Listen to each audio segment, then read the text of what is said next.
Good evening, and welcome to a meeting of the Council of the City of Long Beach, held Tuesday, February 20th at 7 p.m. One moment. We'll have a roll call. Councilmember Bendo. Present. Councilmember Lester. Here. Councilmember Reinhardt. Present. Councilmember Fiamara is absent. President Finn. Present. Let the record indicate the presence of City Manager Dan Creighton and Corporation Counsel Dennis Cohen. We'll now have a salute to the flag. I'd like to ask former legislator Denise Ford to please lead us in the pledge tonight. Everybody raise your hand over your heart and join me as we say, I pledge allegiance to the flag of the United States of America and to the republic for which it stands, one nation, under God, indivisible, with liberty and justice for all. Thank you. Thank you, Denise.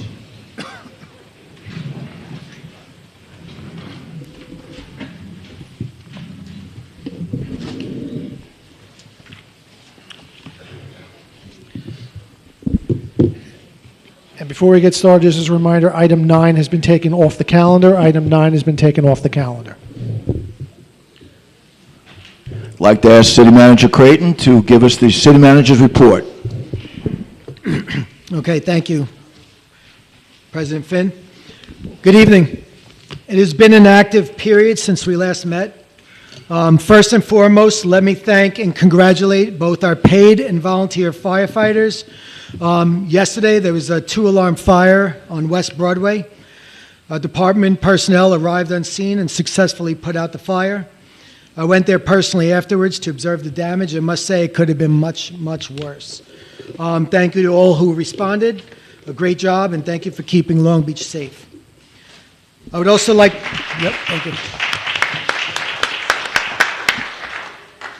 I would also like to thank our CSEA employees for a job well done on Friday into Saturday. Only 2 or so inches of snow were expected. I believe we received over 5. We definitely received quite a bit more. By the morning, the roads were cleared and sanded and salted. Thank you again for your hard work and dedication. So, outside of bad weather and fires, we did have another successful polar bear splash on the 11th. There were no major issues of concern, and we had pretty good weather.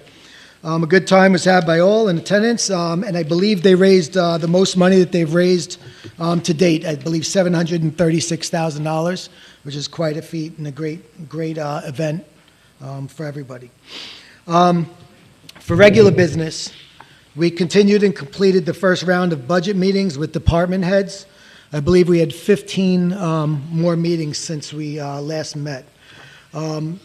Now comes the more difficult discussions of how to increase the revenue, decrease the cost, and become more efficient in general. We've met with our local legislators to discuss outstanding funding and future grant opportunities. That being said, I'm happy to report that we've been notified by Nassau County that they're increasing our CDBG funding, which is our Community Development Block Grant funding, from 2 years ago by an additional $300,000. To let you know how big a deal that is, I believe our entire year funding for that year was only $286,000. So the fact they increased it by $300,000 is quite a statement to our team and a great job that they're doing. We began interviews for committee and board assignments.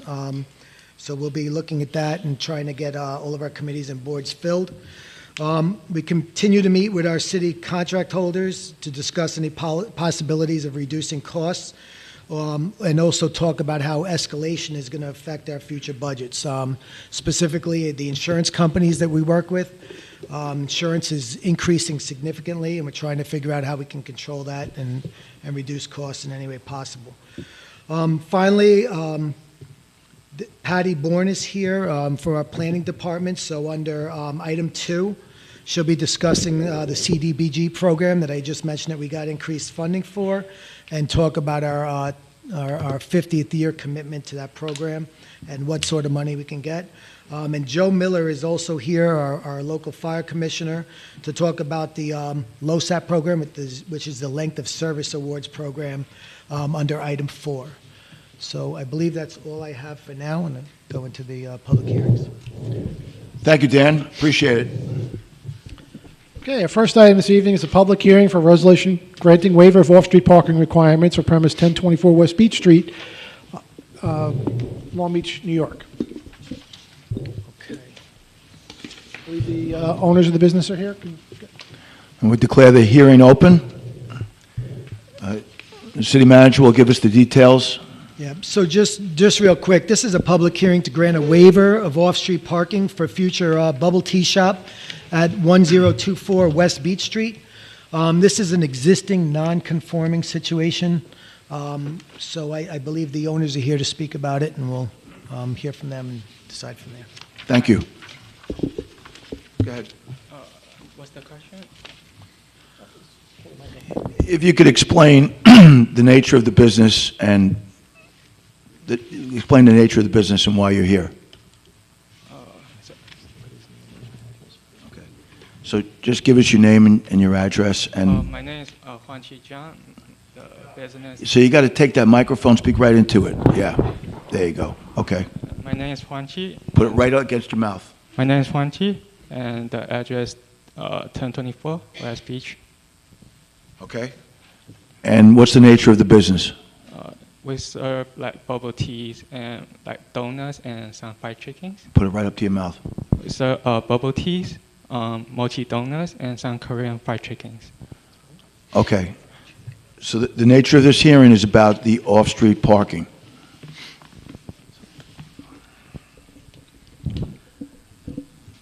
Okay. Can I ask some? Go ahead. I'm sorry, my ignorance. What is bubble tea? It's a really popular drink from Asia. It's like milk teas with little tapioca balls in it. It's what? I'm sorry. Milk teas or fruit teas with like some toppings in it. Got like little tapioca pearls in it. Oh, cool. Very popular.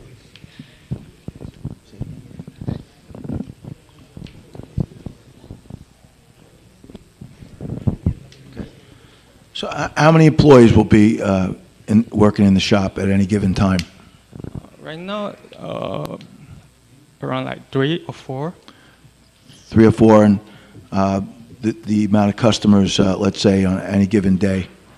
That we're not sure yet. So Yeah, I mean, obviously, you're hoping for a lot, but Yeah. And what will be the hours of employment? Or you're open, when is the business going to be open during the day? probably like 11 or 12 p.m. and to around like 8 or 9. So about 11 to 8 daily? Yeah. And the workers will they be residing locally, or do they come in from out of town? We prefer locally. Long Beach people, Yeah. right? Okay.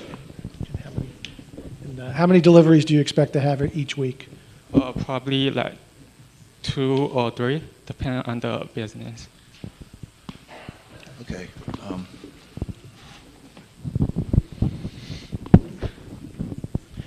Any other comments?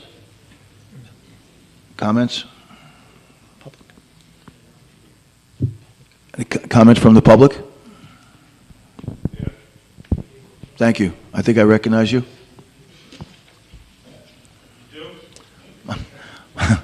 I think so. Okay, this guy's going to get up and speak. What's your name? Hawanchi. How are you? Pleasure meeting you. I just wanted to, James Hodge, 95 East Fulton Street in this great city, again from Black Keys Road to Nevada. I wanted to say to the businesses, thank you for coming here in Long Beach. You didn't have to, but you did. You're helping us bring in tax revenue into our city. So thank you. What kind of tea you said? Bubble tea. Oh, what's bubble tea again? It could be fruity or milk tea. Okay, all right. Listen, it's very nervous, and I'm taking my time to say this, so I have time. It's very nervous to come up here. It's all right. You're both young. I appreciate you for coming here. Thank you for giving Long Beach people jobs. Thank you for bringing in revenue to the city. I hope the business work out. All right? I know it's nervous up here. I've been doing this for a while. So I just wanted to come and encourage you and thank you for coming and bringing bubble tea. All right? It's not alcohol, right? All right. Well, thank you for bringing bubble tea. All right? And some chicken. You said fried chicken, and we got to taste that out. Okay? And some fries and stuff. So thank you. And hopefully you have flyers and you can bring the city in and all of that. So thank you for being here. I appreciate you. What's your name? Kandi Chen? Okay. And you came to support this your friend, your brother? Oh, both owners. All right. Pound, brother. Okay. So I'm going to come check y'all chicken out. All right? All right. So again, James Hodge, I just wanted to come and congratulate them for bringing here. Thank you. 2 owners. Get to know the city council and all of us here and all of the businesses. Get to know the Chamber of Commerce also. Okay? I appreciate you guys. Don't be nervous. They make things look nervous sometimes. It's all right. I'm nervous too. All right. You know. James, I see a place for you on Shark Tank. Introducing the guys in. Maybe. I see myself in one of those seats, maybe. Watch out, Roy.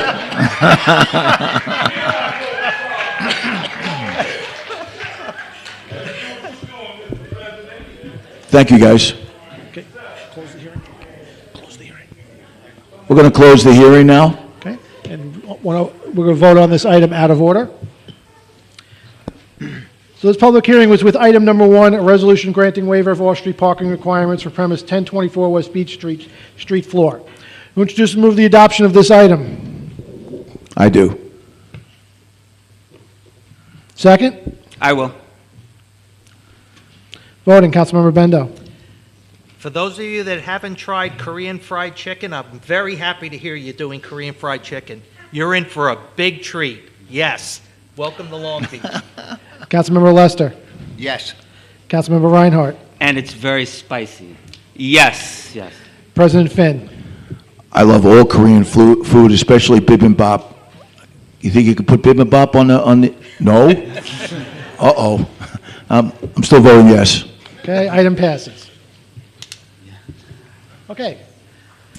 On to public hearing number 2, which is a resolution authorizing the filing of an application with the County of Nassau for the purpose of undertaking a community development program under Title I of the Housing and Community Development Act of 1974 as amended, and Title II of the National Affordable Housing Act of 1990 as amended, for inclusion in the city's community development program for the 2024-25 50th year.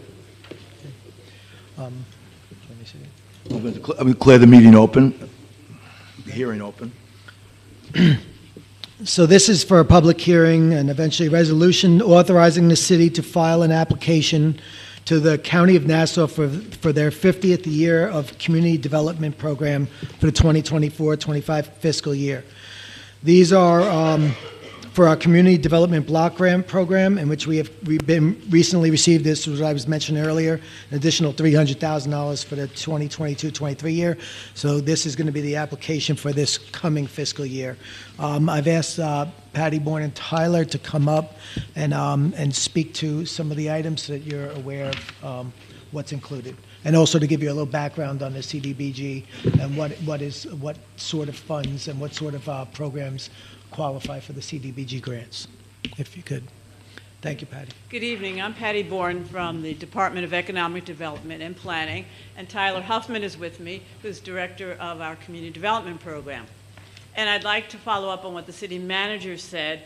We are very excited at the direction of our Community Development Program, because as the city manager said, the county, we've gone from like in a bad position to a really good position within about 14 months, because we're now following county regulations and fulfilling the obligations.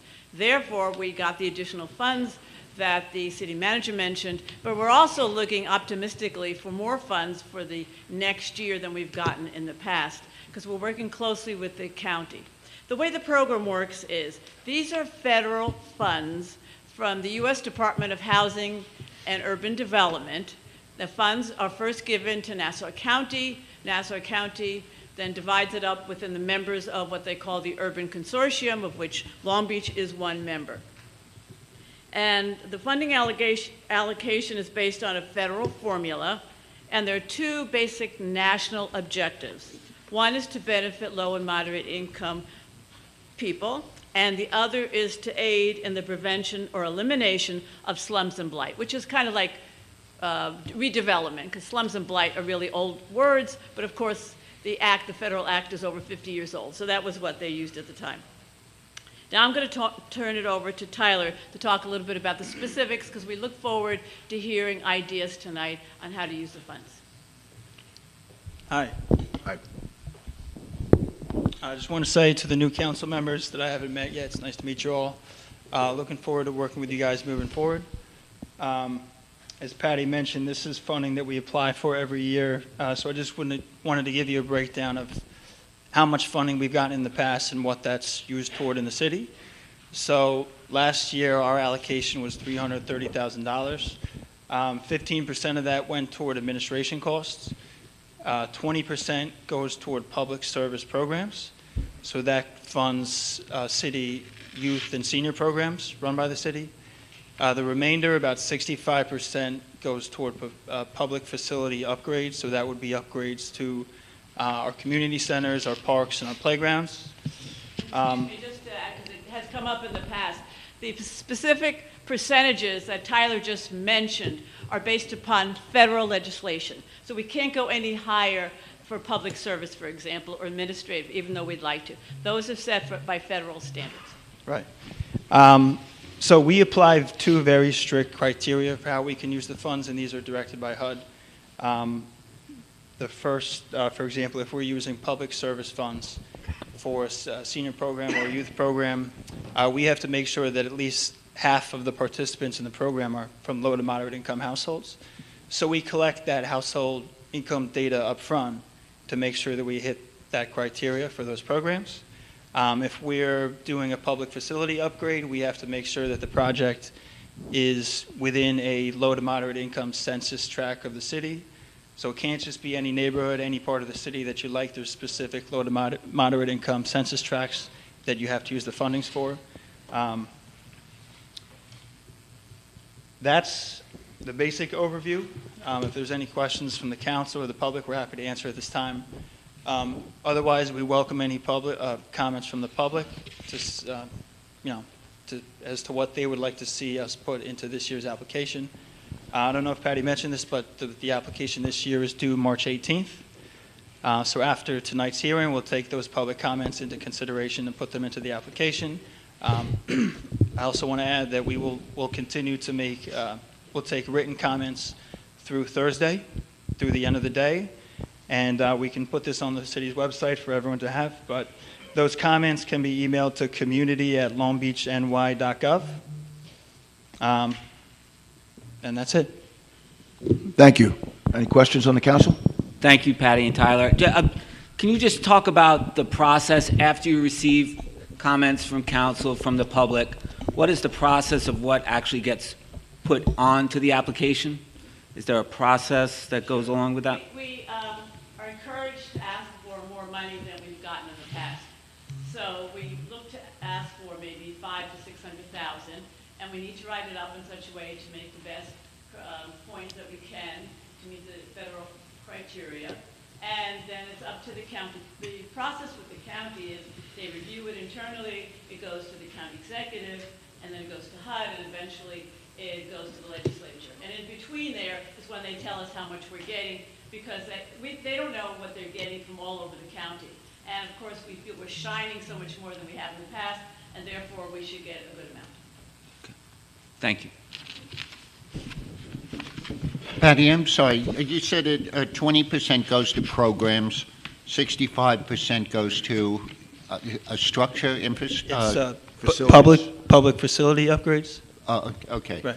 Which So that's is- anything on eligible public property. Typically, we use it for the community centers, parks, playgrounds. I'm sorry, anything on eligible property within that area or anywhere in the city? Well, Eligible areas. it's eligible areas, but that's a simplification just for the explanation purposes, but there's other opportunities to use it elsewhere. Like, for example, you can put a bike lane outside of the low to moderate income census tracts, because I just wanted to say, it gets a little complicated. Thank you, I'm sorry. It gets a little complicated because from year to year, the federal government updates their criteria based upon census information. So that for example, people know that in the past, we could do projects in the West End. It's no longer eligible because it doesn't meet the low and moderate income criteria. So in the past, more recently, we could do some work on Broadway with bike lanes. I'm not sure if we went to them today we could, but we're happy to do it. So we're happy to take in your suggestions and ideas, then we have to bring them back to the county to make sure they still meet current HUD guidelines of what's eligible. Okay. Okay, now I'm more confused than ever. It wasn't intentional. No, I don't. I'm sorry, and the last 15% was what? it's administration costs, so that reimburses staff salaries for administrating the program. Okay. So So it's a program that really covers not only projects that are important and priorities to the city, because we work closely with the capital plan through Joe Fabrizio's office, with the Commissioner of DPW, and with Ina Resnick, our controller, but it also pays for the costs of administering the program, which is good. right, I understand that. That's the 15%. So let's say out of the 65%, something, if the pool needed repair, that could be taken from that money? Yes. It Could has be, yeah. in the past, because it's in a low moderate income area, based upon HUD's census definition. They give us the definitions. It's not something that we create, so it's based Right, upon no, their I criteria. understand that. So if something's in the area, it's eligible, no matter who uses it, is that right? Well, I would say if it's public property, yes, in the area. So the senior center, even if it's used by multimillionaires, all multimillionaires, it would still be eligible, correct? Yes. Okay. Yeah, that's right. Yeah, that's where it gets confusing. So the assumption is that the people of low and moderate income would also use it. So it doesn't have to be a majority using it, it just has to be that they can use it. That's right. If it's within the area and it serves the whole community, on the public facility side, then it's eligible. But for example, I was talking about the public service programs. That services a specific group of people, for example, seniors or youth. So that group of people that's being funded through that program, we have to make sure that half of those participants are from low to moderate income families. So no matter where it is then, Yes, but it's also based, as I said, the process is, we work hard on our application, submit it to the county, talk to the county. They have to then talk to HUD to make sure a project is still eligible. The definition could change because of other criteria. So nothing is guaranteed until we hear back from the county. and I'm sure you won't have any problem finding $500,000 of projects that need to be done, I'm sure. All right, thank you, Pat. You don't check for multimillionaires using this stuff, though, right? No. Oh, good, okay. I'm not one of them, but just in case there are a few in the crowd, I want them to be aware. Well, it's not me, so. Okay, thanks. I just want to give some credit where credit's due here. You know, it was just a few years ago, our program in this area was, quite frankly, a complete mess, and because of it, the city lost a lot of grant funding. And Patty stepped in, and then Tyler joined her, and really cleaned this program up, and now we are on an upswing on the amount of grant money we're getting because of the work the two of them are doing. And I think they really, they're kind of they're not the unsung, they're the sung heroes on this, because it's because of them that we're getting all this extra money, the work that the two of them have done. So I just want to say thank you for what you've done.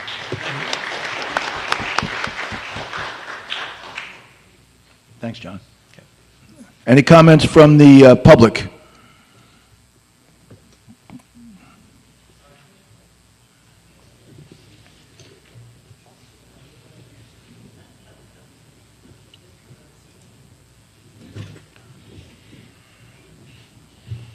Good evening, Eileen Hessian, Long Beach.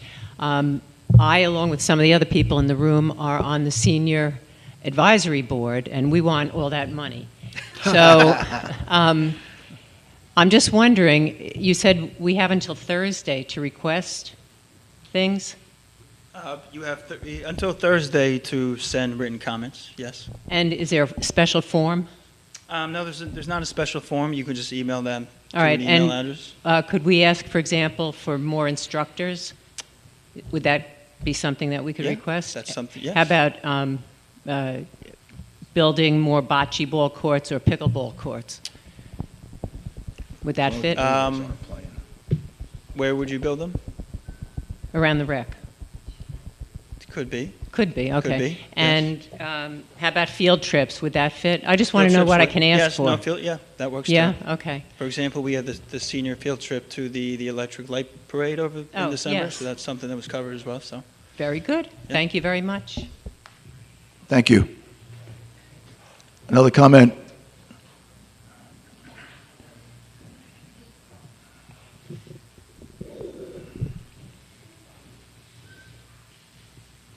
Tyler. Good to see you. How you doing, Miss Patty? James Hodge, 95 East 4th Street here in Long Beach. So I know we are giving kudos and credit to our community development funds. I know Denise Ford is here, and she's done a lot with trying to help out the community funds, and our legislator is here that would have a big help in trying to push for community development funds. Community development funds, as you said, Roy, you was on to something, because sometimes the math and the lining is tricky sometimes in what we say is allowable for that money. 70% of its CDBG funding should be used for activities that benefit low to moderate income. I believe that the council should ask for a report on exactly what that money is spent for. How much money is going to the majority of low to moderate income families to do housing, to do jobs, and to do all of those things. We come and we have our hearing. I want to see a report. I asked for a report at this meeting last time, Patty, about the community development funds on where is it exactly going. You did the same thing last time. You wrote it down and I didn't get a report. I pray that I get a report this time. I want to see a report on where this money is going, because there's a majority community that is in the community development area, but yet it leaves out of this area and go to a lot of areas that really shouldn't qualify. Like he said, there's an area with millionaires, but yet it qualifies for low to moderate income, just for the sake of being able to give money to these different areas. How much money goes to the Martin Luther King Center, the poorest area in the city of Long Beach, the lowest income, some of the children that go there, the lowest income families in the city of Long Beach, and wherever else there's low income families. It does not, low income does not hit a color, it hits, again, how much you are bringing in annually in your household. And so my thing is that this funding should go to the areas that it is laid out to go to, and not just we come in and make it go to this project because it could qualify to take care of this, take care of that, and that's what I've seen for years. It's supposed to, and also, so community development funds, I would like to see some type of report on where that money is going. There's a lot of families that can benefit. The MLK, which is a non-for-profit, and there's other non-for-profits that probably can benefit. The community development funds, you just got $200,000 more dollars. Let $20,000, let $30,000. I was the chairperson of the MLK Center for 10 years and on the board for 16 years. $50 would do so much good for 20 children. And so again, I stand up to say, please let that report come, and also the report of the 125,000 that comes from the land grant of Stop and Shop. How much is that? How much comes from that, Hattie? Less than that, but a little over $100,000 a year. Okay, $100,000 come in for? To benefit the community, and it came through a jobs program, not through community development funds. No, that don't come through jobs program. I'm saying land. I think we're getting into another area. No, I'm just asking, because it's I- all I part know, of the same but- area. Let's just stick to this, James, let's just stick to, Urban development. So again, $100,000 come in, and hopefully we can start seeing these reports, because I don't think anyone in here knows where that $100 and something plus $1,000 from Stop and Shop go to, including the council. But I guess they will figure it out. Thank you. thank you. Crystal? I'm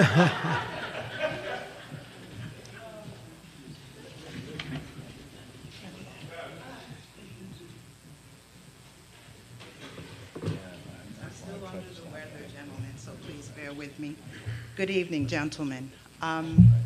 First, I would like to say that You just got to speak a little bit. No, I'm bring under it the up. weather. Bring it up to your mouth, actually. Yeah, there you go. Yeah. Good evening, Crystal Lake. First, I would like to just say that pertaining to a census tract, for example, Census Tract 4165 technically goes from Long Beach Road to Washington.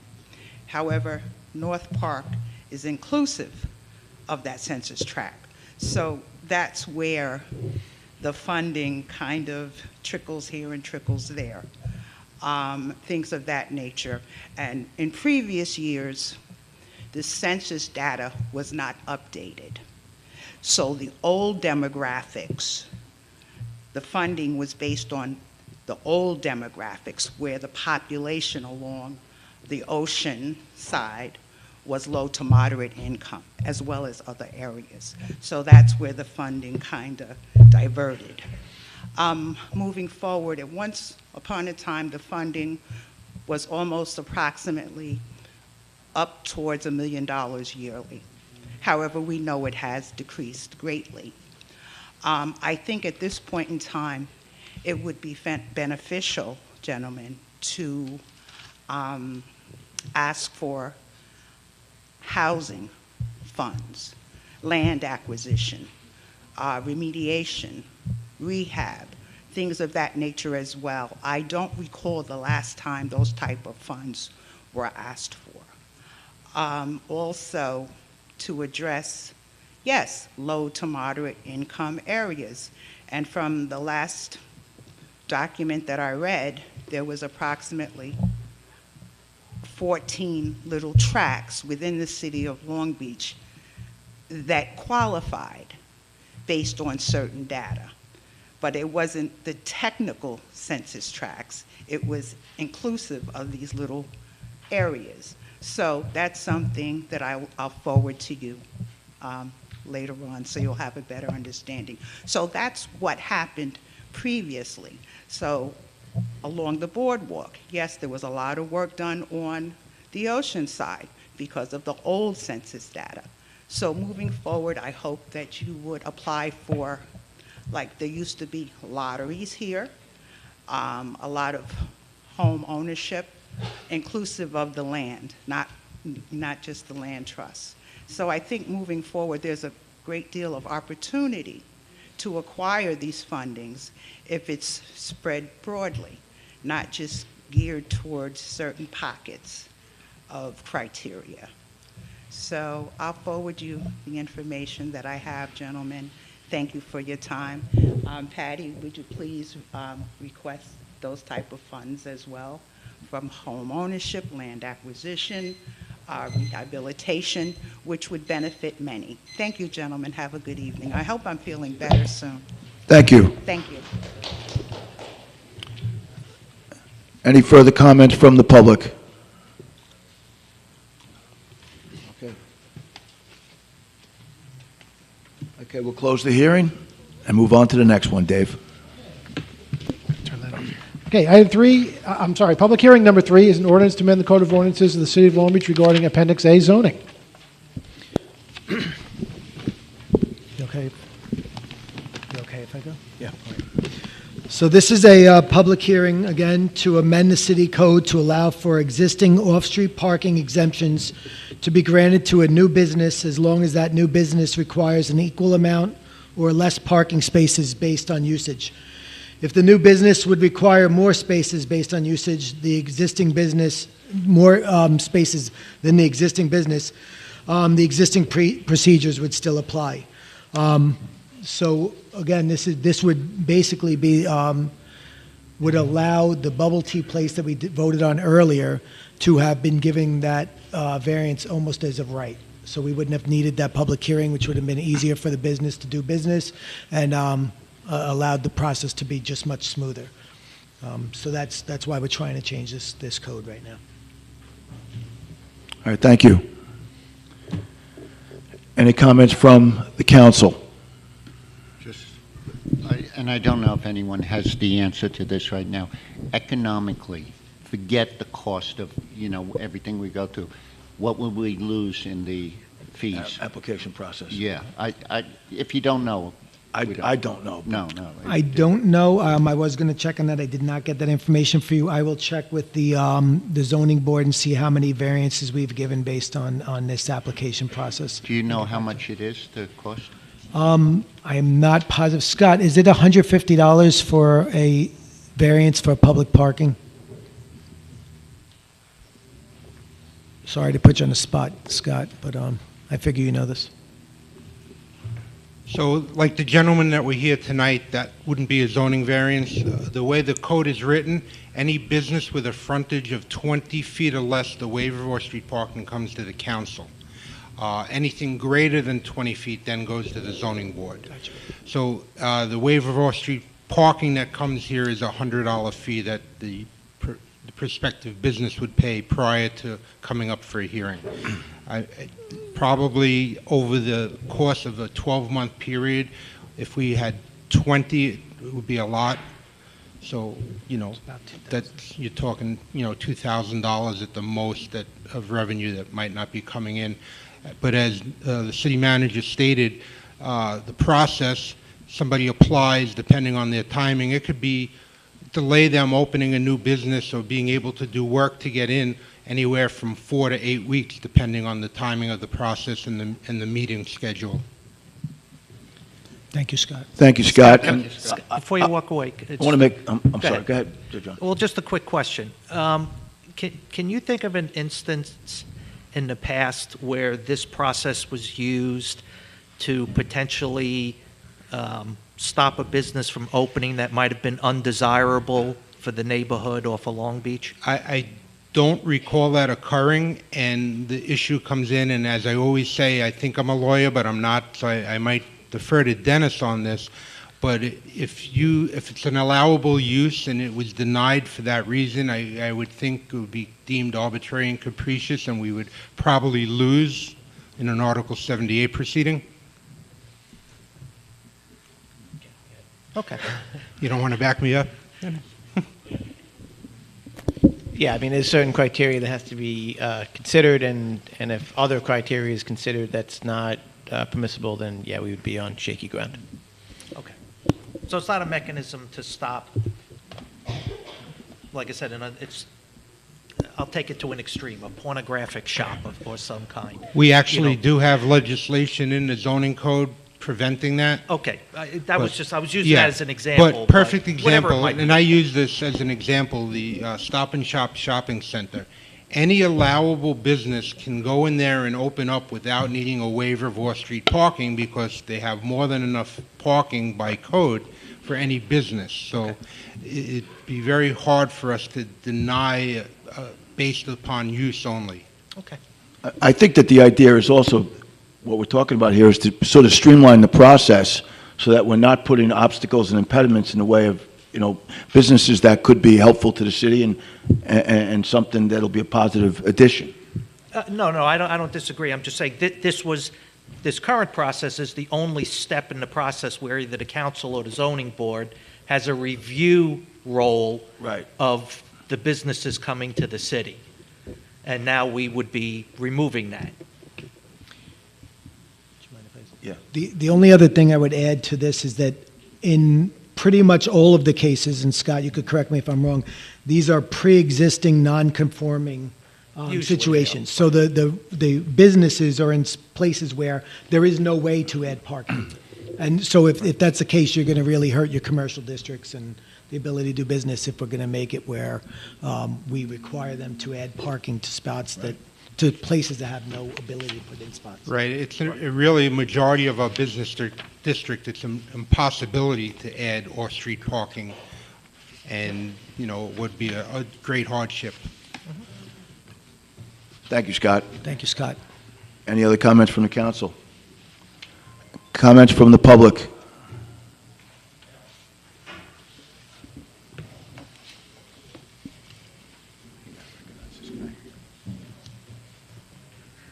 Good evening, everybody. Sam Pinto, Long Beach. One comment or request. If it does go into effect that you would pass this modification, I would say that if you can add the request for bike stands to be kept in that process, because I know it's a common question brought up at the council meetings, if the business will put a bike stand. Just a question, when you say for a bike stand by the city, I'm not sure how I did before, but I recall even going back to Len Torres days, every time someone came up, they said, all right, we're going to get a waiver of off-street parking. They were supporting non-vehicle traffic going to the business, and there was always a question about, are you interested in putting in their bike rack, or whatever they want to call the ergonomic name they're using nowadays, and that was brought up, and I thought having access for bicycles is a great idea, so hope we don't lose that in the process. right? Okay, thank you. Thank you. Anybody else? Okay, we're going to close that hearing. Okay, on to the regular calendar. Item 1 has already been heard and voted on. Item 2, a hearing has been held on this item already. Item 3, a hearing has been held on this item already. Item 4 is a resolution authorizing the approval of a list of eligible volunteer firefighters for the 2023 Length of Service Award Program LoSAP Service Credit. Okay, this is a resolution approving the list of eligible volunteer firefighters to receive their service credit awards for 2023. These credits are determined by a point system in which each member must acquire at least 50 points. I've asked Joe Miller, the Commissioner of the Fire Department, to be here. He's willing to provide an overview of the LoSAP program, if you'd like. Yes, please, Commissioner Miller. Thank you. Good evening, Joseph Miller, Long Beach Fire Department. The Long Beach Fire Department LoSAP program is a tool to recruit and retain volunteer firefighters. It's an award program that offers pension-like benefits to the volunteer firefighters and EMS personnel of the department pursuant to general municipal law. Our department uses hometown firefighter services from Bohemia to administer our LoSAP program. As per New York State general business law, 1 year of firefighting service must be credited under a service award program for each calendar year in which an active volunteer firefighter accumulates at least 50 points. These points include the member's attendance at alarms, drills, standbys, meetings, training classes throughout the calendar year. To be eligible to receive these benefits, members must reach the age of 65 and have had 20 years of active service in the department. I ask that the City Council approve the list of names that have been provided and certified as reaching the 50-point requirement for the calendar year of 2023. Thank you, Joe. Thank you, Commissioner. Any questions? Any comments from the council? Any comments from the public? Oh, that was easy. Thank you, Joe. Thank you. Item 5 is a resolution authorizing the city manager to enter into an agreement for the water sewer testing from the sole bidder. Okay. This is, I'll say unfortunately, because I'm not a big fan of sole source bids, but it's a resolution to approve a sole source contract with Pace Analytical for both sewer and drinking water testing. Pace's contract expired in October and is required for both Nassau County Department of Health and New York State Department of Environmental Conservation. The increase from the prior year is 1.4%. I do have Joe Fabrizio, the Commissioner of Public Works, here to give some background on the contract and his efforts to find additional qualified bidders, if you'd like. Thank you, Commissioner.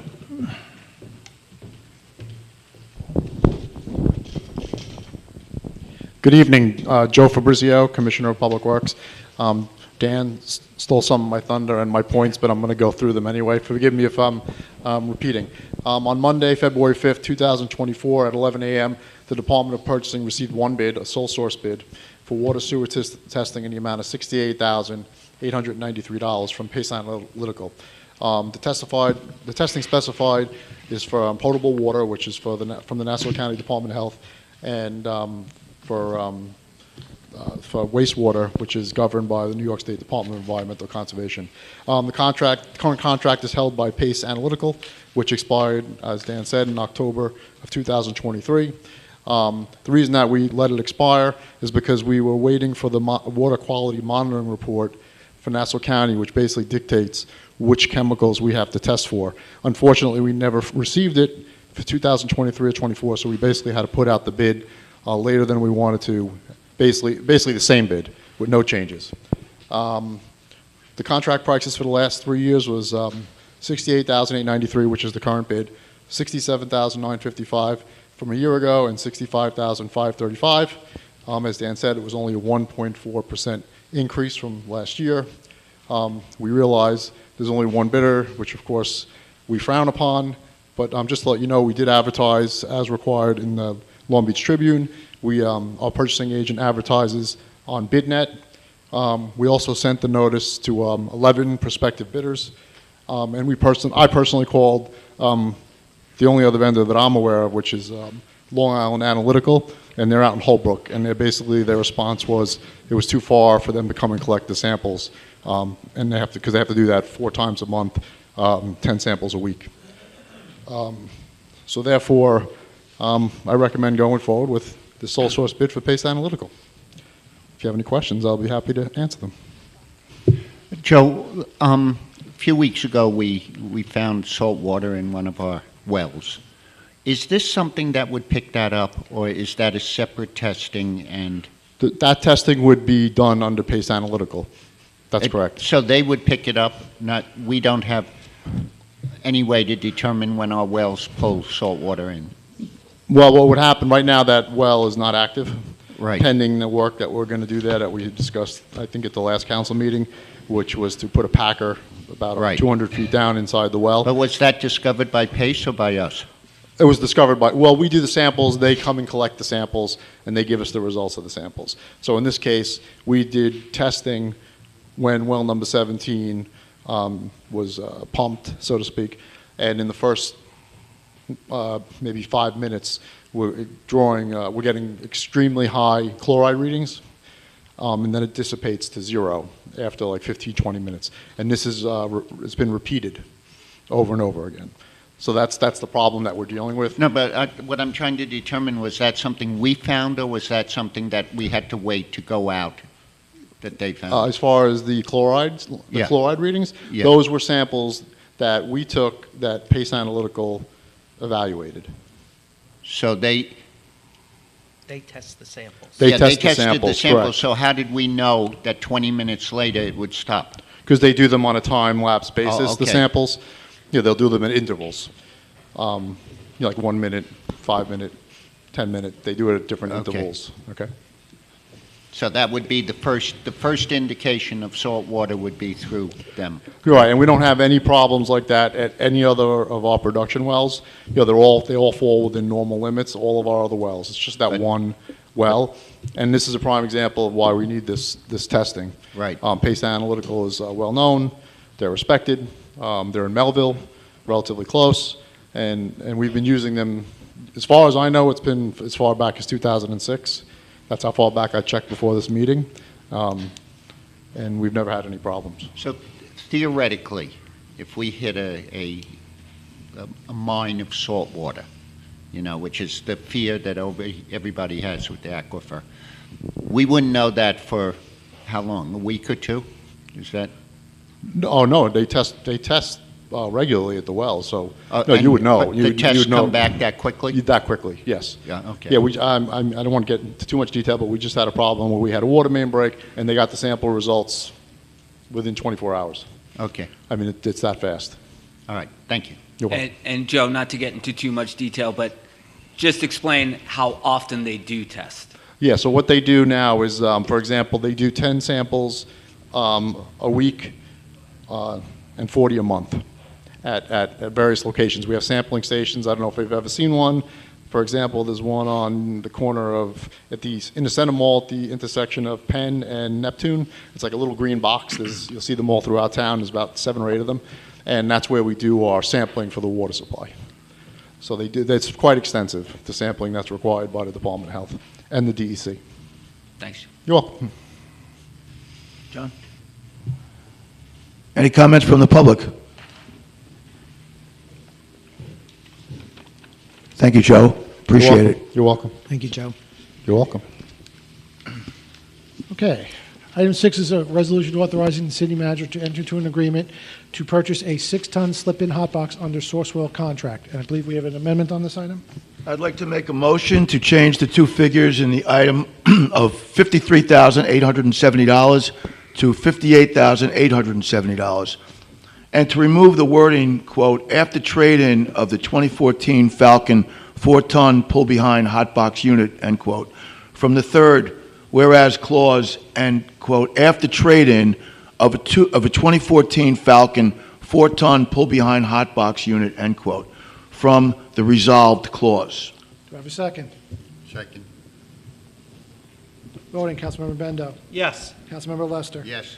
Councilmember Reinhardt. Yes. President Finn. Yes? Okay, continue. All right. John, do you want me to just, okay, go ahead. So this is a resolution to approve the purchase of a new 6-ton slip-in hot box unit through Sourcewell, through a Sourcewell contract, which is a pre-procured competitive bid process. It will replace it was going to replace a 2014 unit. There was a 4-ton pull-behind trailer. We are now buying this in addition to that 4-ton pull-behind trailer, and we'll leave that as a spare. This slip-in box is safer than the old one, in that the old one was a trailer pull-behind, so it does create a little bit more of a logistical threat. And I have Joe here for more information if you need. Yeah, that was an excellent explanation. Again, the reason for the change from the 53,000 to the 58,000 is because initially we were going to trade in the old unit, which is 4-ton trailer unit. Basically, you would be towing that behind a pickup truck or something to that effect, but it only held 4 tons, and you have to, again, it's a trailer behind a truck, and you have to take it to the asphalt plant. The new one that we're buying actually sits on the back of a truck, holds 6 tons. It's much more efficient to work with. You could take on bigger jobs when you're working in the street. 4 tons isn't really that much. 6 tons is definitely is better for us. And we decided to keep the second unit to complement the other one in case, if the new one goes down, we'll have a spare, to fill potholes and so forth. So that was a great explanation. If you have any questions, I'd be happy to answer them. I got one, but it might be more for the city manager. The backup information that showed the Sourcewell contract had expired. Did we ever confirm?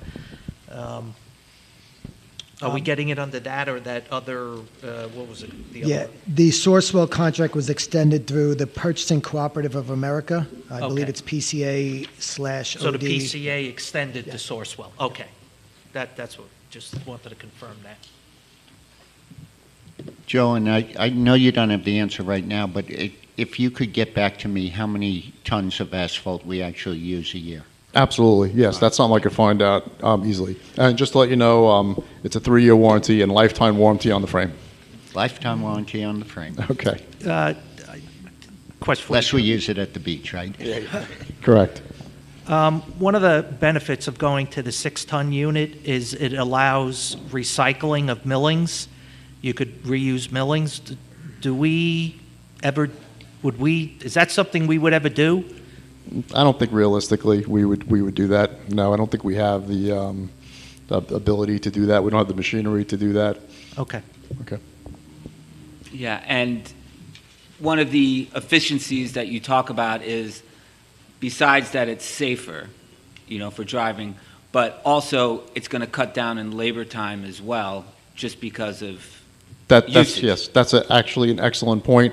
Right now, if they're doing a small asphalt job and it takes 5 tons, we have 4, 5, 6 guys. They have to basically drive round trip to the plant, an hour each way. They have to wait. It's really not productive at all. It's a waste of time.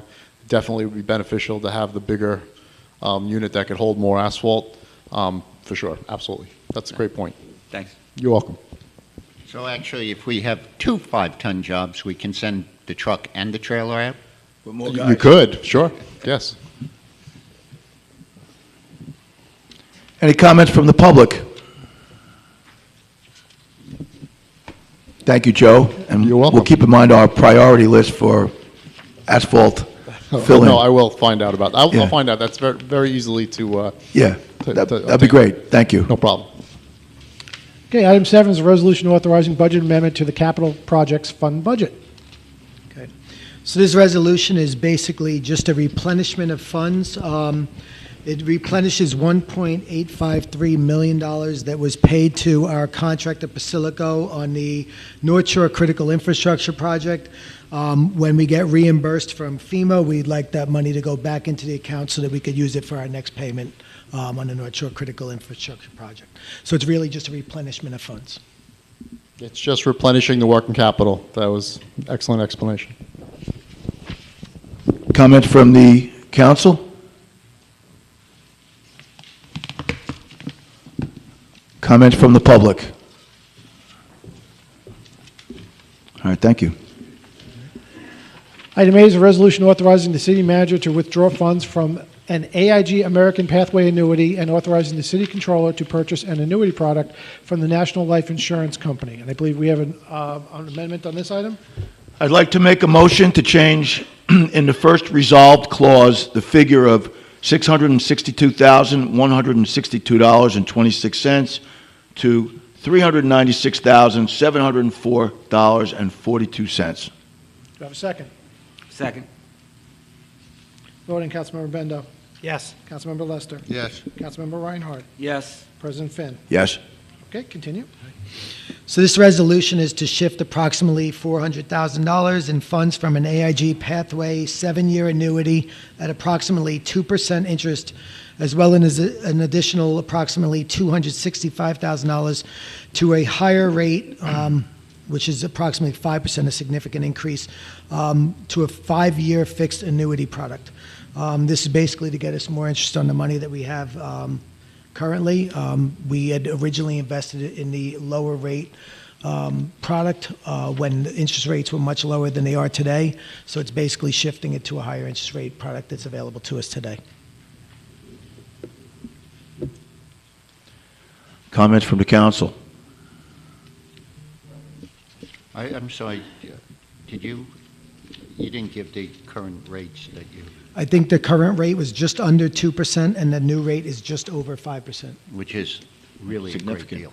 Significantly Right, better than yeah. we have. Almost enough to pay for the new six. The new hot box. Free hot box. We'll have 2 hot boxes then. You did such a great job, Dan. 2 hot boxes for you. Just what I need. Comments from the public?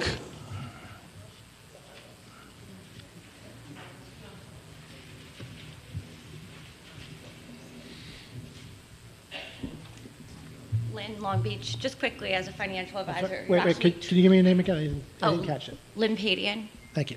Long Beach. Just quickly as a financial advisor, you're not withdrawing, you're doing a non-qualified transfer from one annuity to another. So you may want to correct the wording. I'm sorry. It's a non-qualified transfer from one annuity to another. It's not a withdrawal. A withdrawal is a taxable event. Okay. Yeah. Thank you. just Thank you for that clarification. All right. We might have a job for you. Any other comments from the public? Okay. Okay, item 9 has been taken off the calendar. Item 10 is approval of minutes for prior meeting, February 6, 2024. Do I have a motion to approve? I do. Second? Second. Voting, Councilmember Bendo. Yes. Councilmember Lester. Yes. Councilmember Reinhardt. Yes. President Finn. Yes. Okay, on to the voting. Let's see, item 1 has been voted on already. Oh, all right, slide to advance, there we go. Item 2 is a resolution authorizing the filing of an application with the County of Nassau for the purpose of undertaking a community development program under Title I of the Housing and Community Development Act of 1974 as amended, and Title II of the National Affordable Housing Act of 1990 as amended, for inclusion in the city's community development program for the 24-25 50th year. Who introduce and move the adoption of this item? I will. Second? I will. Voting, Councilmember Bendo. Yes. Councilmember Lester. Yes, and I'd like to say, and Eileen, thank you for coming up and pointing it out. This is money, Patty's asking how it should be spent, and you have till Thursday, and I know there are a lot of ideas in this town, so let's get Patty the information. Thank you. Yes. That was yes. Councilmember Reinhardt. Yes. President Finn. Yes. Item 3 is an ordinance to amend the Code of Ordinances of the City of Long Beach regarding Appendix A zoning. Who will introduce and move the adoption of this item? I will. Second.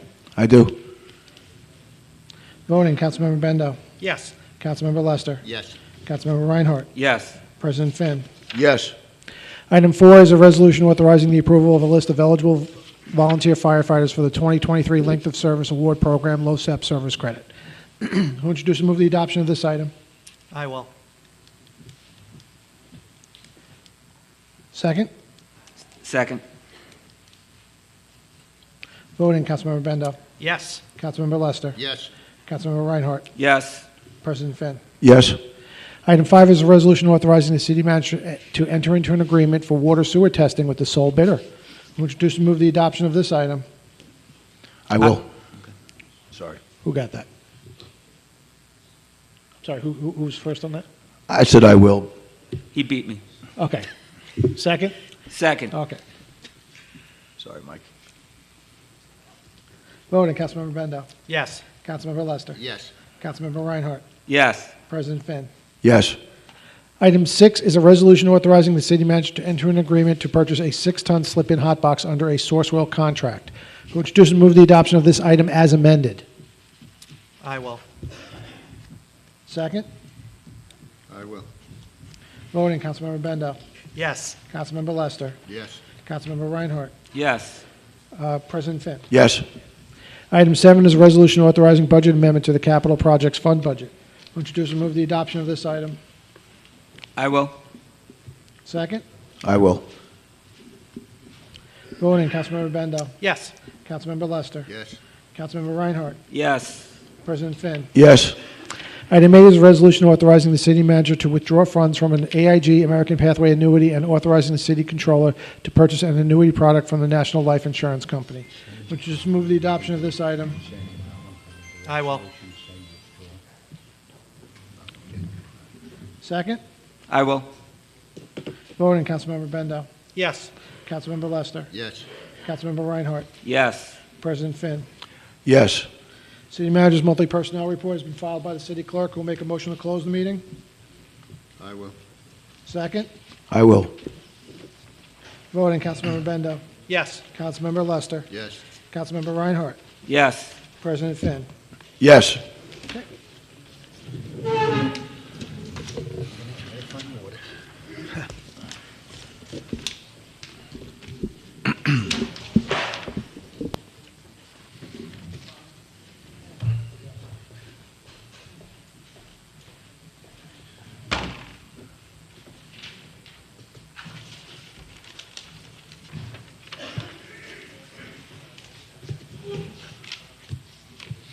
Thank you.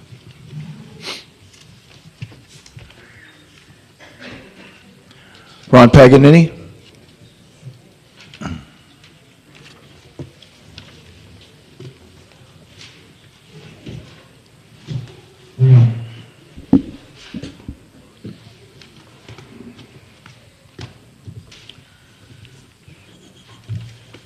Good evening, Council.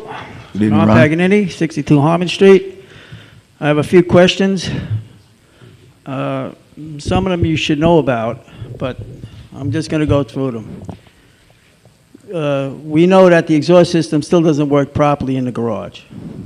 Okay? I mean, that's been going on through the Bendo administration. They didn't do anything. And the previous one. It's got to be fixed fully. Listen, I'm not in the garage. I'm not going to choke. So mark it well. And you have a missing bus. I think 172 has been missing for 9 months. It's in a shop out on Long Island somewhere. You're supposed to have 8 buses. So it's probably getting a motor. I don't know what it is, but that's a fact. And there was another bus that was out for quite a while. I think it did come back.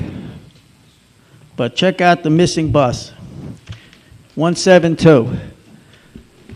As a matter of fact, you can ask the director of fleet management, Mr. Robinson, he should know where it is. And the exhaust system. Throw that on him. Next. The public bathroom at the rec, I had spoke to Phil the other day, but I'm just bringing it out. You know, I want the manager to know and you know, the council to know. So the thing's been out for 2.5 months. People were throwing paper towels in and they, you know, they snaked it out back and forth. And they came up with a system which was good. They're going to put a blower in there, you know, a hand blower. So the purchase order's been in for a couple of weeks. So maybe you guys can make it happen. I really don't want to walk through the whole locker room where it's soaking wet by the steam room to go to the bathroom. And there's many seniors that have to do the same thing. You really don't want the public to walk through there. You know, it's that first bathroom on the right. So the purchase order's in, you just got to see what's happened to it. The last meeting with the firefighters, with the paid firefighters, you know, people are telling me that you're harassing them for no reason, the paid firefighters. This is what I'm hearing. I'm the voice and the ears of the city. So by doing what you did was legal. You're saving money with that switch, right? To take the one person off the, you know, the EMS truck. And there's really no problem with it, correct? I mean, it's a legal move. It's a safe move. That's all. And I just want to let the public know that, you know, we don't want anybody hurt. But as long as it's safe, I'm good. People are saying you did it on purpose. But of course you didn't. So basically you're saving money. So you don't have to answer me. If you do, you can answer later. So is the city, is the city negotiating with the paid fire department? Is there negotiations going on? And what's the status? And when will we know, the public know of it, of the outcome? And it's just one more quick one.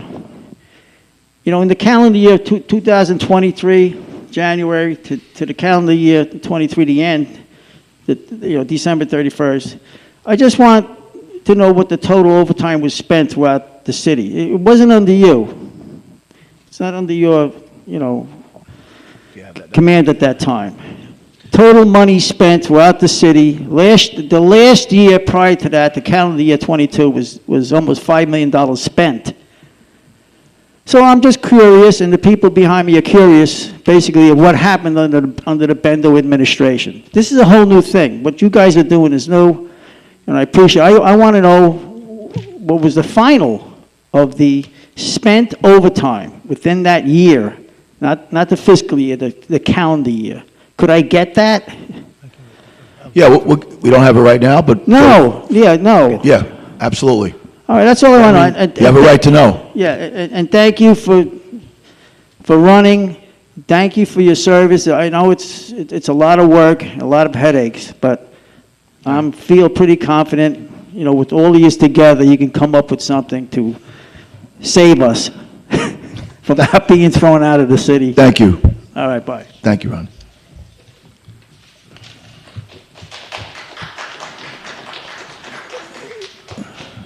Sam Pinto. Did you guys plan this?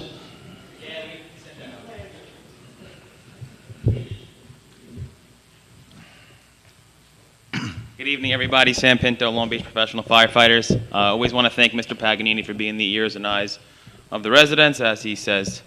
I'm going to come up here in a fairly cordial manner. Last meeting, members of the workforce came up here and articulated their concern to a staffing order that modified the response. One Mr. Paganini brought up to, you know, he brought up that it is improving safety or maybe safe. That's for the city to take that assessment on their own. But the point of me coming up here tonight is to actually articulate that we are working with the city. The union and the city are now working a little bit closer. This has actually elevated the situation, expedited the situation. We're working closer now. We've had a few meetings. I think the meetings have been fairly fruitful. I think we actually are able to come together on some solutions. I don't think anyone's saying anything too unreasonable. And I just want to articulate to the council that we are moving forward, hopefully, and we can work out the concerns, the issues in the internal arena instead of having to go into others. Last night, obviously, I appreciate the city manager bringing notice of the fire that we had in town, we actually did a great job. It's fairly rare that you have a residential building, commercial size, 4 stories or so, with vacant, with a lot of opportunity for death and injury and risk. It was under construction. They had no working smoke alarms in the building. It happened to be that a resident called it in from the outside. But guess what happened? The fire went out. The fire actually didn't only just go out because, as you know, every fire goes out. The fire went out quickly. Went out quickly without any injuries. And that's no accident. And it is also to keep notice that not every fire is going to have that outcome. But when you reduce staffing, the opportunity to have a better outcome is diminished significantly.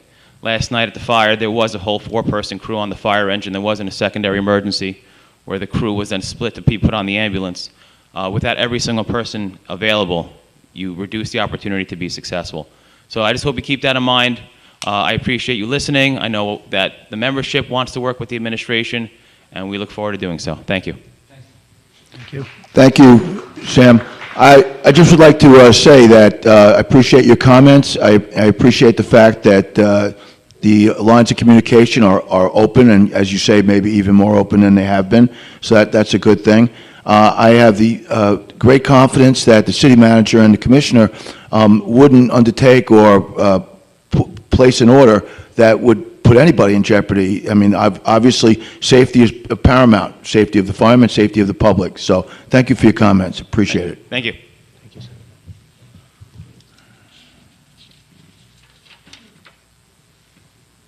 James Hodge. It's a hat trick.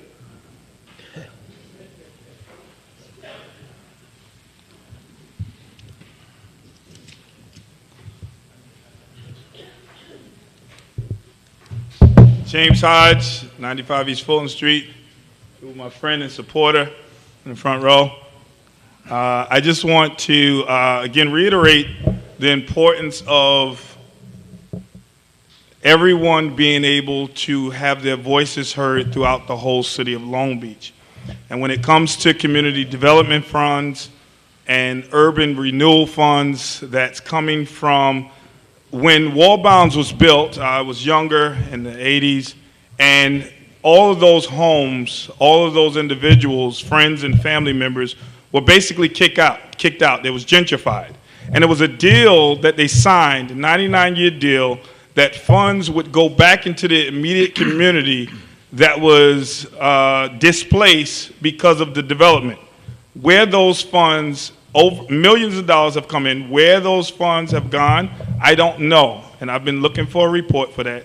And so I say community development funds, again, 70% of it is supposed to be used. There's a system on where it is supposed to be used and how it is supposed to be used. If you have the amount of low-income families, majority in one area, and the money is going to wherever because it's in the radius, but it's not meeting the needs of the individuals that can benefit from these federal dollars. I was just in Albany.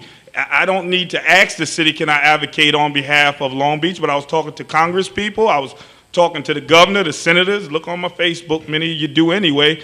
But I was there 3 days, and again, I will always advocate. I was talking about school funding. I don't have to ask the school, but I'm there, I'm talking to different ones, trying to see what can we do to help since the school funding will be cut. What can we do about the formula and 500 less students and this and how it's done, and speaking about affordability and housing, and speaking about more funds for Long Beach. I don't care who's in office, I'm always going to push for Long Beach. Long Beach first. I love Long Beach, I'm here from Long Beach, and I'll always continue to work on behalf of Long Beach. And so those dollars that comes from the state and then come to the county, I would love for a report to be given on what that money is being spent for, because there are children. It could be used for certain, they tried to build basically another MLK program in the senior center, and they didn't have no one there, but they were spending tons of money. And when you guys look at it, you'll see where the money was spent. They had another program in the senior center, and they didn't give a dime to the Martin Luther King Center because they were saying, we won't give you a dime if you don't do basically what we say and hurry up and sign this contract. And so whatever it is, that's basically what it is. They said, if you don't sign this lease, we're not giving you a dime. But yet we would let children starve and hurt with programs because you won't do exactly what we say. The money is for the low income. Please use it for what the purpose of it is. Thank you.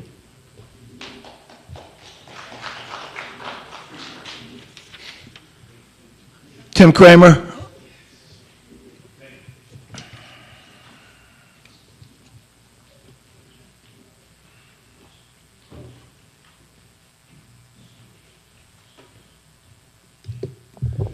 Hi, good evening. Tim Kramer, 361 East Broadway. Who owns the Stop and Shop property? We do. The city? City. Okay, City of Long Beach. Who is the lease holder of that property? I believe the individual who runs the company's last name is Gumowitz, Gemowitz? With a G? with a G. Okay. All right, has everybody on the panel seen the Christmas holiday show, Rudolph the Red-Nosed Reindeer? Everybody? Everybody's seen that, right? Okay. And in that show, Rudolph, Hermie the dentist, and Yukon Cornelius traveled to the Island of Misfit Toys. Does everybody remember that scene? Island of Misfit Toys? Roy, I just saw the cartoon for the first time recently. Okay, I didn't know that. But take now my I do. word for it. They go to the Island of Misfit Toys. And I bring this up because I call Stop and Shop, and Walbaum's prior to that, the Island of Misfit Grocery Wagons. Okay? In 38 years, I've lived here for 38 years, I've yet to push a wagon that I can be proud of. And the only thing that makes any kind of logical sense is that they must accumulate all the wagons from the surrounding grocery store that have exceeded their useful life and bring them to Long Beach, hence the Island of Misfit Grocery Wagons. They're all rusted, rickety, the wheels don't, it's a mess. Let's call it what it is. Stop and Shop, in my opinion, is a subpar supermarket. I know this because when I travel and shop at other supermarkets throughout the area and throughout the country, there's a stark difference. And you don't have to travel far. You go right over the bridge to Allen Park, where you will find a supermarket that is cleaner, safer, and far more orderly. A community cannot reach its full potential without a clean, safe, orderly supermarket. And in my opinion, it's just as important as the police department, fire department, budget, taxes, CSEA. Supermarket is job one, ground zero, because everybody in town uses it. Okay, Geno's is one of the most popular businesses in the entire city. Not everybody eats at Geno's. Everybody at some point in time will walk into that grocery store, I can promise you that. This is very important. As of Friday, I counted 27 vacant storefronts of 127 storefronts, which is that's just over 20%. From Long Beach Road to Magnolia Boulevard. In my mind, that's a crisis, okay? And without a strong, clean, safe anchor, hence Stop and Shop, in the center of these stores, they will continue to fail. And then the question becomes, who's responsible? Is it the city of Long Beach? Is it the leaseholder? Is it Stop and Shop? I would argue it's a buffet of those three. And I'm not going to tell you guys how to fix it because that's your job, but I will tell you how to get started, and sometimes that's the most important part. I believe that you need to have someone who has an entrepreneurial mind, and that, unfortunately, he's not here. Chris, he owns several businesses, many of, successful businesses, and I would implore the city to get Chris to lead this charge, because 27 out of 127 or 20% is shocking. I couldn't believe it. I could not believe it. And, you could make the argument that, well, it's economy, well, it's this, well, it's that. If that were the case, then the West End is not 20%, okay? The one, the little East End pizza area down there, I don't think there's any, okay? And I am making the argument, unless you get Waldbaum straightened out, or Stop and Shop, I'm sorry, straightened out and get that corrected somehow and more aesthetically pleasing to the community, these surrounding stores, they're just going to continue to fail. Good point. Thank you. Thank you. I just want to say, Tim, that at one time there was a guy who used to drive around with a truck looking for all the carts that were taken away from, I don't even think it was called Waldbaum's then, and he would bring them back. Right.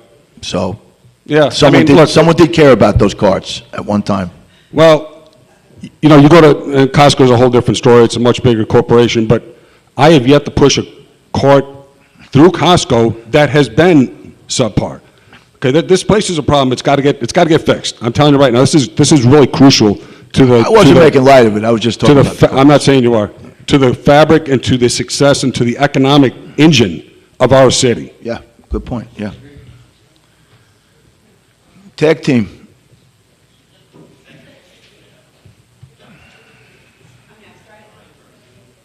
Yeah.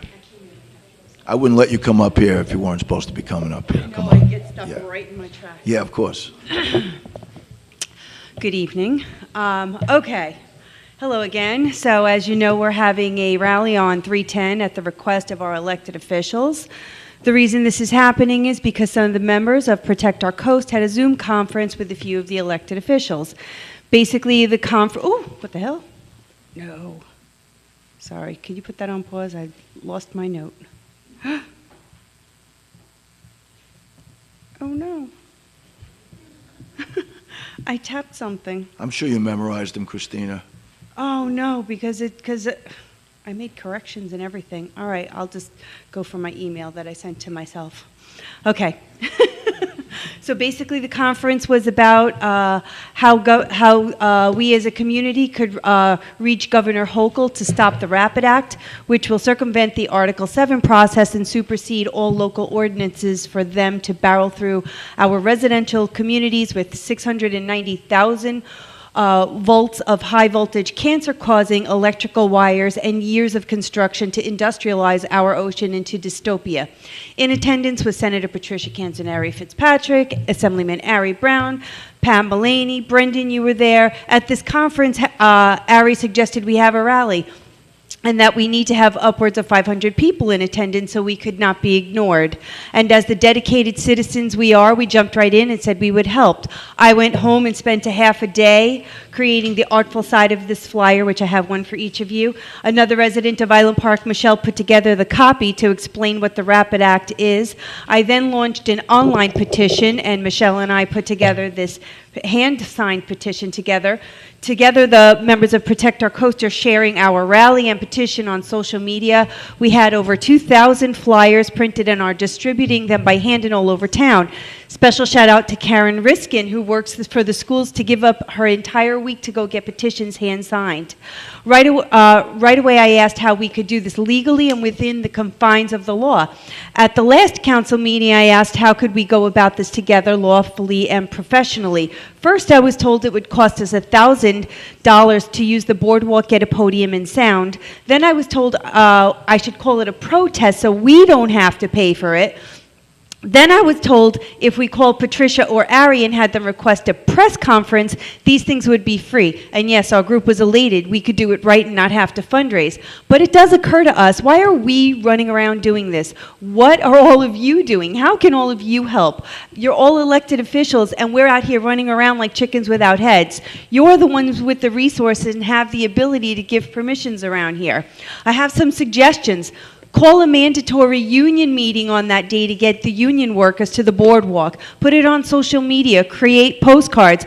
Put clipboards at the CSEA, the police station, the fire department, and sanitation, or anywhere else we can gather signatures. To be honest, our team is being treated like useful idiots. We step up to the plate to protect our communities, and when they see us coming, we're told we need permission. Joe Miller, his guys can't sign when they're on work, so Send it out or provide a time for the firemen to sign. Ask the chamber if we can get businesses to support posting flyers and petitions in store. We need all hands on deck. This is not our problem. We should all be working together to fight this. Just two more quick things. What is going on with the advisory committee? Gina Guma asked Jennifer for a resume. Is she applying for a job? I have had no correspondence at all. That was for you, Mr. Crichton. And Mr. Cohen, my understanding is that Brendan asked you to write a letter for the Article 7, and I want to know if you did it, and if you didn't do it, why haven't you done it? That's it. Let me just say about, I mean, the easy one is the resume. When you apply to be on some sort of a committee or a board, I don't think anybody would not expect to have to provide some sort of documentation about what they do, what they've done in the past, and what they can do, right? Would you agree?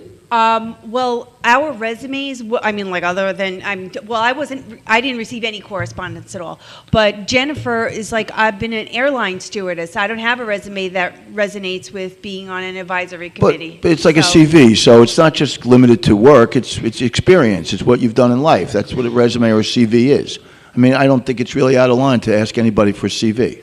It just, I felt like we were asked if we would be participating and then to provide resumes. I wasn't asked for anything. I haven't even received any correspondence. No, this is just standard operating procedure that for any committee, people apply or, they reach out and say, we want to be part of it, and then the process begins. Yeah, we thought it was weird. Dennis? Yeah, just quickly, I've spoken with outside counsel on the best way to respond in writing. I think, as I mentioned at the last meeting, we're not permitted to reply to the papers. That is factually untrue. I, as an individual in this community, replied and supported the motion to dismiss. And if Brendan asks you to write a letter and he thinks you're writing a letter, we assume the letter's getting written and that there would be correspondence back to the people who asked for the letter to begin with. And none of that is happening. Thanks. I'll talk to President Finn about the letter. Thank you. You know, you're on the wrong side of a lot of things. You're not counseling them properly. I'm not even sure what you're doing here. You need to get looked at. And I didn't do that to John. I'm sorry, whatever happened to your face. Thank you. I didn't do it. I mean it. I didn't do it. Karen Riskin?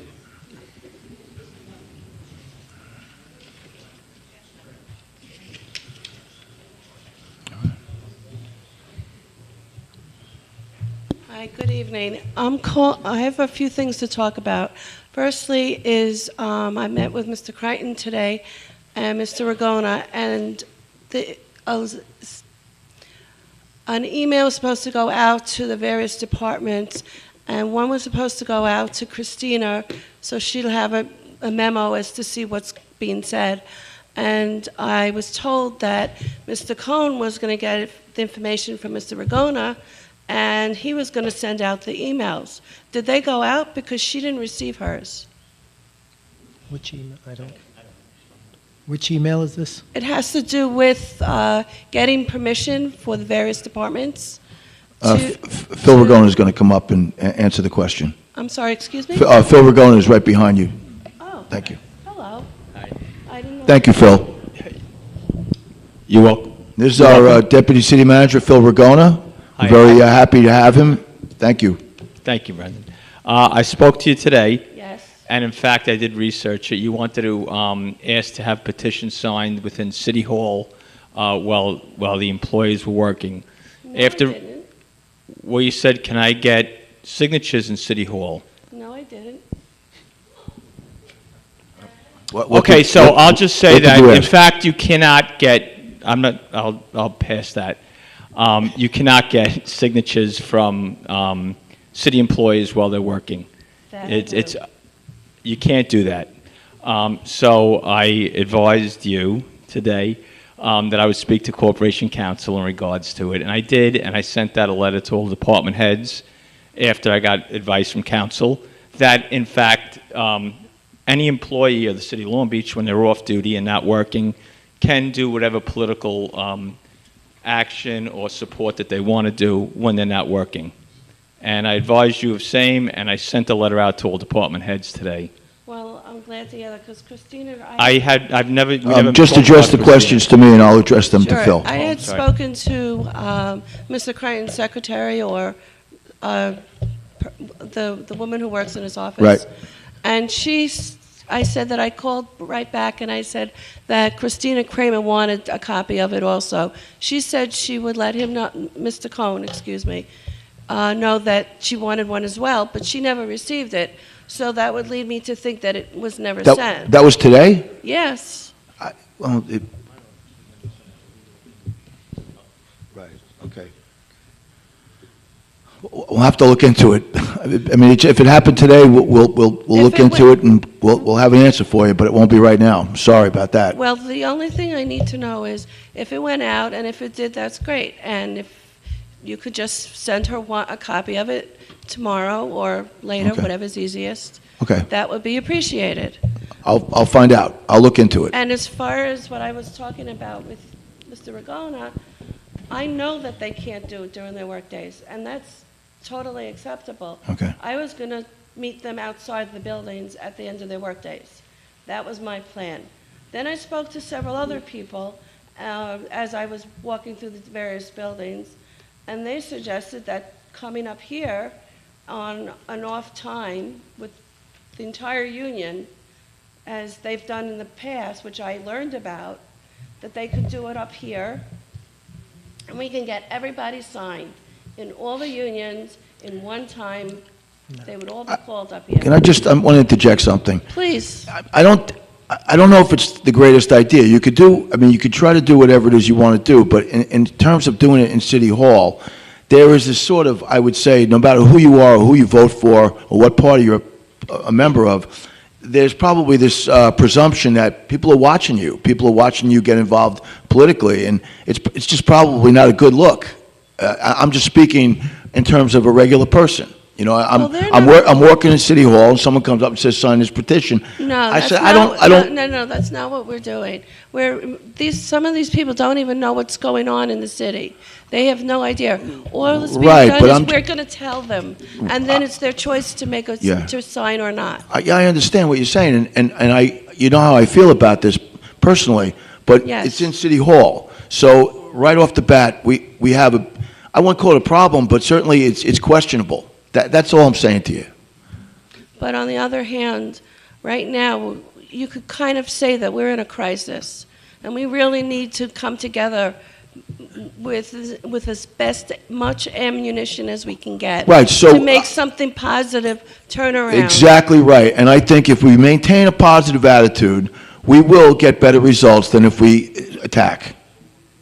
Such as, Such as what? do you have any suggestions on other than what I'm suggesting? I think you guys are doing a pretty good job the way you're going. You But- guys have been very successful. Well, we're trying to make it even more successful. Okay. That's why we need to I say keep up the good work. having the people come up and have a little one-to-one. I'm just saying in City Hall, it's a difficult situation. That's all. I think we've really belabored this point. All right, well, then I have one last point to question. Okay? It's come to my understanding that the immigrants have landed in Long Beach. They are in the Lincoln Hotel on Lincoln and East Broadway. And it's really, they're right in the heart of the community. And I'm talking more about it personally. I have rental property there, and if I lose my tenants because they're there, because it's my apartment is right there. It's on 420 Shore Road. Okay. And my son's friends, they all live around that same area, within a couple of blocks of each other. It's not a safe neighborhood anymore. With them in town, we have no idea what to expect. We don't know these people. And we need more protection out there from it. Okay, thank you. So we are aware of these, I don't want to call them allegations, these rumors that you say. They're facts. They're not facts until they're proven. That's the way it works. And we have looked into them. Dan Creighton has looked into it extensively. I've spoken actually personally in an aside with the police commissioner. I don't take personal actions in this. We work through the government. But I assure you that the police department, Dan Creighton, and other government officials are looking into this very carefully. And as of right now, I don't believe that's the case. Well, we shall see. Okay. Thank you. Thank you. Charles Rubin? Okay, that's it.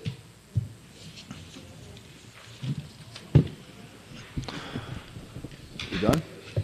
Well, thank you, everybody. That was a relatively painless meeting, and thank you for your cooperation and all your comments.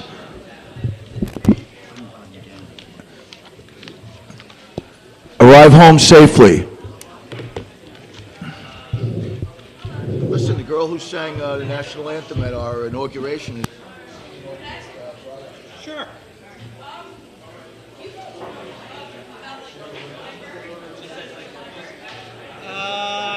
No, we don't control the library. They